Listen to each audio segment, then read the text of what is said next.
Cette émission vous est présentée avec la participation de la boutique No Watch.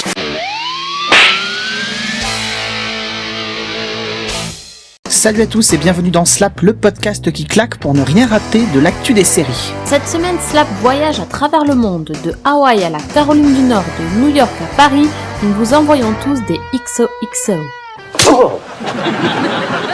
La BBC vient d'annuler la série The Fades après une saison seulement. La série fantastique avait pourtant reçu de bonnes critiques, mais elle n'a pas séduit la chaîne.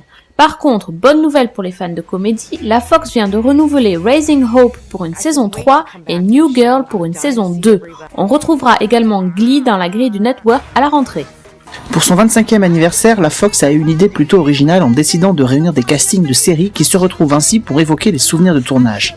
Ainsi, le casting des séries That 70 Show, Marié 2 enfants et Beverly Hills devrait en grande partie se retrouver lors de ce moment qui mérite de brancher ses enregistreurs numériques. Pour achever de convaincre les plus dubitatifs, sachez que David Duchovny, Gillian Anderson et Chris Carter seront aussi de la partie pour évoquer X-Files. C'est pas une bonne nouvelle ça ? Du changement pour Supernatural à la fin de la 7e saison. La co-showrunner Sarah Gamble a décidé de quitter l'aventure alors qu'elle y travaillait depuis le début. Elle a décidé de développer de nouveaux projets. La série va donc accueillir un nouveau showrunner en la personne de Jeremy Carver qui a déjà travaillé sur la série en tant que scénariste. Mais pour l'instant, rien n'est fait car la série n'a pas encore été renouvelée par la CW. Après plusieurs mois d'absence, la série Bones a plutôt bien réussi son retour avec une audience qui fait oublier les scores assez piteux de son spin-off The Finder. Mais c'est une nouvelle fois du côté du câble que les choses sérieuses se passent. En effet, Game of Thrones a totalement réussi son retour avec 3,8 millions de téléspectateurs pour son premier épisode. Mieux, la série conserve 97% de son audience en seconde semaine, un fait rarissime. Du coup, HBO vient d'annoncer la commande d'une saison 3 pour la série. La cérémonie des Peabody Awards a eu lieu la semaine dernière. Chaque année, l'école de journalisme Henry Grady récompense les meilleurs programmes télé, émissions radio et sites internet. Cette année, les lauréats sont Treme, Parks and Recreation, Homeland, Portlandia et Game of Thrones. I can always block the blow, or I can counter it with... Cette saison va se terminer des séries qui nous ont accompagnés durant de nombreuses années. Avant les départs de House et Desperate Housewives en mai prochain, c'est la série Les Frères Scott qui vient de se terminer sur la CW après 9 saisons. On a vu durant ces saisons évoluer, grandir tous les personnages de la petite ville de Trill et notamment ses deux héros, deux demi-frères Nathan et Lucas Scott. Après 187 épisodes, la série vient de s'achever un peu dans l'indifférence générale aux États-Unis. L'effet fin de série qui se produit d'ordinaire sur des séries qui durent longtemps ne s'est pas produit ici. Reste que c'est une page qui se tourne pour la CW qui va avoir beaucoup de mal à avoir une série qui batte un jour la longévité des frères Scott.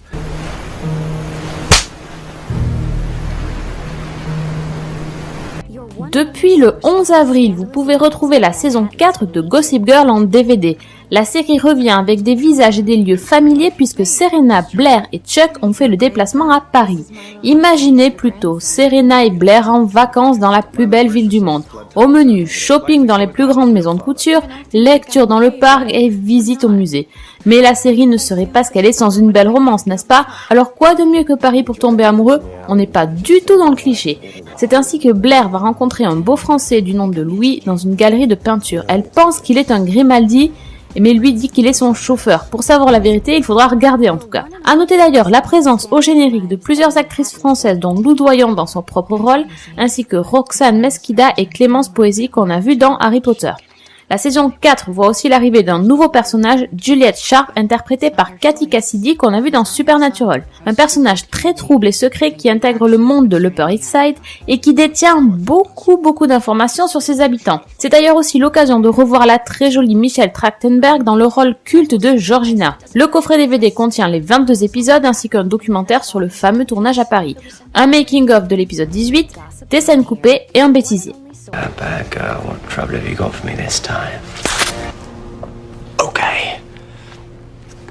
Depuis début avril, M6 diffuse la seconde saison de la très distrayante série Hawaii Five-O, remake de la célèbre série des années 70 où l'on suit une unité spéciale de la police d'Hawaï dirigée par Steve McGarrett qui tente d'arrêter tout ce que l'île compte de criminels et notamment le plus insaisissable d'entre eux, Wofat, responsable de l'assassinat du père de McGarrett.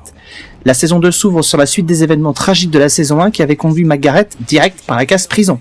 Cette saison 2, toujours aussi efficace et qui marche plutôt pas mal aux États-Unis, la série a d'ailleurs été renouvelée pour une saison 3, accueillera bon nombre de guests, notamment James Caan, Terry O'Quinn, Ed Asner ou Tom Sizemore. Pour des soirées explosives, rendez-vous à Hawaï.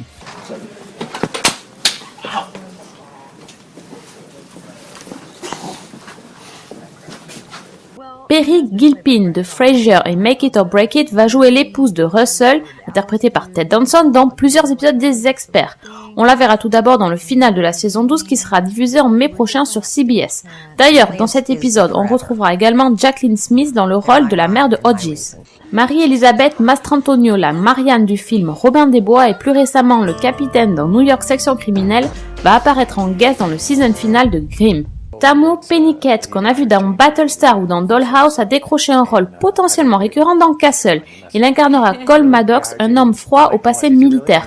Première apparition prévue dans le season final de la saison 4. James Denton, alias Mike de Desperate Housewives, va jouer dans un épisode de Hot in Cleveland sur la chaîne TV Land. Il fera la connaissance de Joy par l'intermédiaire d'une radio. Emmanuelle Chriqui de Entourage a été choisie pour incarner un rôle récurrent dans la saison 4 de Mentaliste. Elle sera une jeune femme mystérieuse appelée Lorelai Martins et sera aussi présente dans le season final mais aussi dans 5 épisodes de la saison 5.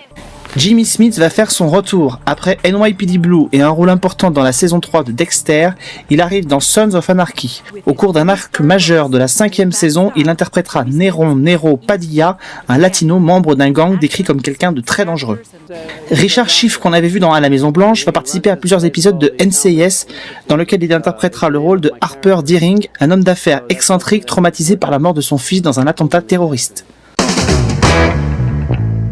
On se quitte avec les premières images de The Newsroom, la nouvelle série d'Aaron Sorkin, créateur d'À la Maison Blanche et scénariste du film The Social Network.